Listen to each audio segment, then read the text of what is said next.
In today's video, I'm going to teach you how to enter your IRS IP PIN into TurboTax. If you've received an identity protection personal identification number from the IRS, it's essential to know how to input it correctly to ensure your tax security and avoid any potential filing issues. This step-by-step guide will walk you through the process seamlessly, so let's dive into it. First, let's get started by visiting the official TurboTax website. You'll want to open your preferred web browser and head over to the TurboTax site. Once you're there, look at the top right corner of the screen where you'll find the Sign In button. Go ahead and click on that. You'll need to log into your account using your established credentials. If you haven't created an account yet, make sure you follow the necessary steps to set it up before proceeding. Once you're logged in, you'll be directed to your TurboTax homepage.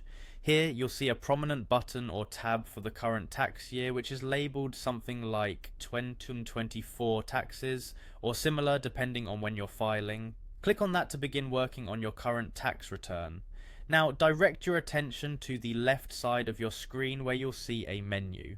From the options, click on Federal, since the IP PIN pertains to your federal tax return. This will guide you through the federal filing section, where most of the information input occurs.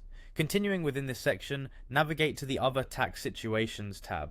This area is where additional tax-related details are handled, such as identity and security issues. Click on it to reveal more options that pertain to your tax situation. Once there, scroll through the menu and keep an eye out for instructions or prompts that say, "Keep going." These prompts are essential as they guide you through the different subsections needed to reach the IP PIN input option. Now proceed by clicking on the Continue button to advance further through the application. This purposeful navigation ensures you're on the correct track without skipping necessary parts or sections. Finally, look for the option marked Identity Protection PIN within this section. Clicking on it will bring you to the PIN entry interface. You should see a Start button here. Click that and you'll be prompted to enter your unique IP PIN securely.